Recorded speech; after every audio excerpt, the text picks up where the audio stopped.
Centro Espírita Fraternal Teresa d'Ávila. Eu me chamo Maiara e estou aqui para dar continuidade ao estudo, ao pequeno encontro com o Evangelho, né? E nesse momento nós vamos fazer a prece para iniciar os trabalhos, pedindo ajuda, sustentação a Deus. Então, aliviando nossos pensamentos, nossos sentimentos, estamos aqui pedindo a Deus, nosso Pai, aos nossos guias e mentores, a Jesus, a Teresa, o Birajara, Rafael, Francisco, todos esses guias amoráveis, que possa nos sustentar na condução do estudo do Evangelho de hoje, desse encontro com o Evangelho de Jesus. Que possamos verdadeiramente refletir e aplicar em nossa vida, fazermos esse esforço para sintonizarmos com esses guias a caminho do nosso progresso espiritual. Fica conosco, Senhor, nesse momento, que possamos iniciar o estudo do Evangelho. Que assim seja, graças a Deus. Então, amigos, é com muita alegria que estamos aqui para dar continuidade ao capítulo 11 do Evangelho, que é o capítulo intitulado Amar o Próximo como a Si Mesmo. E estamos no item 4, né, que é o último item do assunto, né, o maior mandamento. E é Kardec que vem nos trazendo suas reflexões, né, em torno desse assunto. E Kardec nos diz: amar o próximo como a si mesmo, fazer aos outros o que gostaríamos que fizessem por nós, é a expressão mais completa da caridade, né? Esse item é um item curtinho, mas ele vem trazendo tanta informação para a gente, da base do que a doutrina espírita traz para nós, da lógica da doutrina espírita, do lema da doutrina espírita, que é fora da caridade não há salvação, que às vezes até para organizar as ideias em torno desse assunto a gente demora um pouquinho. Mas, amigos, é muito importante. É muito importante porque quando a gente se propõe a estudar a doutrina espírita, a estudar esse capítulo do Evangelho, amar o próximo como a si mesmo, a gente está indo de encontro ao nosso irmão, né? Que é um espírito assim como nós, com todas as possibilidades de alcançar o progresso, né? E ele vem trazer para nós a caridade, né? Essa caridade para com o próximo, essa caridade para conosco.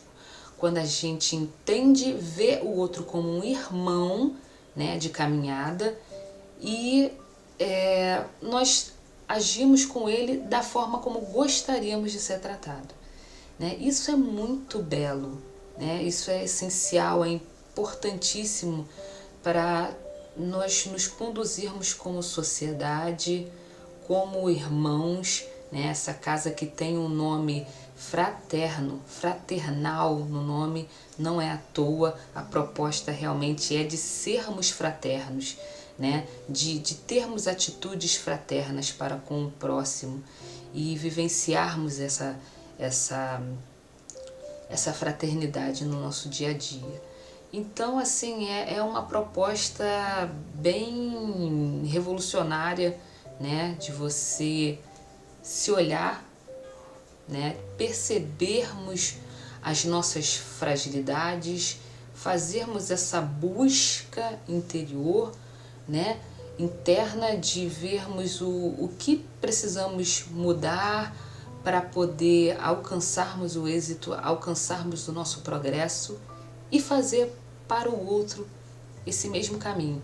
Às vezes o outro não está pronto para ter a mesma visão que nós, mas somos nós, com a nossa consciência, internalizando, né, amadurecendo, né, o nosso senso de dever para com o próximo. Então a escolha vai ser sempre nos colocarmos no lugar do outro e verdadeiramente, né, Então, a proposta da doutrina espírita, de Jesus, é fazermos esse caminho de refletirmos o que é bom para nós, consequentemente, será bom para o próximo, porque não tem como ser diferente, né? O que vai ser bom para o próximo também precisa ser bom para mim. E quando a gente fizer essa conta, né? Quando a gente fizer esse caminho de ida e volta, quando for fluido essa movimentação, nós já teremos entendido a proposta, né? Entendido que viemos aqui para fazermos o nosso melhor, para estendermos a mão. E, amigos, vou continuando aqui o texto, né? Ele vem colocar que não há guia mais seguro sobre isso do que ter como regra fazer aos outros o que desejamos para nós. E não é verdade? É tão bom quando a gente já escolhe ter uma movimentação, mesmo que às vezes a gente pense assim, poxa, não, sabe, tem um pedido que chega para nós e a gente fica com uma, ai, poxa, não quero fazer, mas a gente vai lá e como é que eu posso dizer? A gente vai lá e passa por esse desafio, vence a nossa má vontade, ou a preguiça, ou a pressa do dia a dia, que a gente está sempre com pressa, e vai lá e para um pouquinho para atender o outro. Caramba, quando a gente consegue fazer essa movimentação, é tão bom, a satisfação que a gente tem é tão grande, é tão boa, de caramba, ai, que bom que eu consegui vencer. Às vezes o outro não está nesse movimento, mas é preciso que nós demos esse primeiro passo. É preciso que a gente caminhe nessa proposta realmente de olhar o outro como nosso irmão. Olhar e fazer para ele como gostaríamos que fizesse. Então, até Teresa, nossa querida Teresa, ela vem falando um pouco sobre isso no seu livro da vida, e ela vem colocar a questão do exemplo que ela trouxe dos pais, né? Ela até coloca como que ela se sente favorecida, que Deus a favoreceu com os pais que ela teve, que eram virtuosos. Então ela teve bons exemplos, o pai tinha boas leituras, incentivava essas leituras com os filhos. A mãe também, eles extremamente caridosos, eles não olhavam as pessoas que os serviam como escravos, né? Eles tinham compaixão e toda essa movimentação, esse comportamento deles foi passado, porque não é tanto o que nós falamos, é mais o que nós fazemos, o nosso comportamento que é verificado, né? Então ela vem falar também sobre isso, né, desse exemplo que ela recebeu. E não é muito bom quando a gente aprende desde da tenridade a fazer para o outro que a gente gostaria, mas mesmo que a gente não tenha tido esses exemplos, que hoje nós já estamos de posse dessa doutrina espírita e refletindo sobre as nossas condutas, sobre a conduta do outro, não para fiscalizar, mas realmente para avaliarmos qual caminho que nós queremos seguir. E se é o caminho de Cristo, então é esse esforço da gente buscar sempre se melhorar e fazer o melhor, né? E continuando aqui o nosso texto, ele vem dizendo: com que direito exigiremos de nossos semelhantes bom procedimento, indulgência, benevolência, dedicação, se não lhes damos isso? Às vezes acontece, quando a gente ainda está muito envolto no egoísmo, no nosso orgulho, na vaidade, essas chagas ainda em nós. Então, quando a gente está muito ainda no só para mim, realmente a gente acaba pegando nessa situação de querer ser bem tratado, querer ser, né, enfim, e nós não damos esse retorno. Então a doutrina espírita, ela vem falar sobre isso, né? Ela vem falar sobre essas questões, né? Para nós termos o nosso desenvolvimento do senso moral, das nossas ações, é preciso avaliar se a gente não está indo por esse caminho de exigir um comportamento do outro que nós não estamos fazendo, né? Então, amigos, eles continuam que a prática desses ensinamentos morais, né, da indulgência, da benevolência, da dedicação, ela conduz à destruição do egoísmo.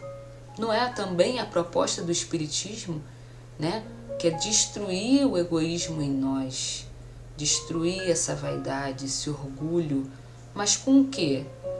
Com a substituição dessas chagas pelas virtudes que precisam ser desenvolvidas em nós, que está em germe em nós. Então, amigos, a proposta ela é de coragem, né? É de sacrifício, parece assim simples, né? Mas a gente entende que é trabalhosa, mas que vamos colher as benesses mais na frente. Às vezes, na própria situação que a gente está vivenciando de estender a mão para o outro, mesmo que a gente receba pedrada, a gente vai ficar bem conosco mesmo. De entender, caramba, eu fiz o meu melhor. Eu fiz o meu melhor, independente do outro. Esse exemplo vai arrastar em algum momento. Só que cada um tem o seu passo, tem o seu caminho, tem o seu tempo. E aí, continuando. Quando os homens as tomarem como regra de conduta e como base de suas instituições, entenderão a verdadeira fraternidade e farão reinar entre eles a paz e a justiça. Não haverá mais ódios nem desavenças, e sim união, concórdia e benevolência mútua. Eu sei que às vezes parece uma coisa assim distante, mas não é. A gente já está vendo muito movimento em relação a isso, a olhar para o próximo, né? Então, assim, a gente mesmo dentro da casa espírita, um trabalho voluntário, às vezes é um pedido de prece, de alguém passando por uma situação difícil, e a gente não se sente tão bem quando a gente pode contribuir, mesmo que de uma forma assim, não tão material, né? A caridade ela pode ser expressa, assim, pode ser feita de inúmeras formas e maneiras. Então, amigos, assim, essa conduta da gente fazer ao outro que gostaria que fizesse conosco, ela não tem erro. Nós nunca vamos errar quando a gente estiver nessa proposta de fazer, de se colocar, de perceber, de sensibilizar para a questão nossa e do outro, para essa relação, porque nós somos seres sociáveis, nós somos seres que precisamos uns dos outros para caminharmos com mais segurança, né? Precisamos desenvolver esse lado, essa fraternidade.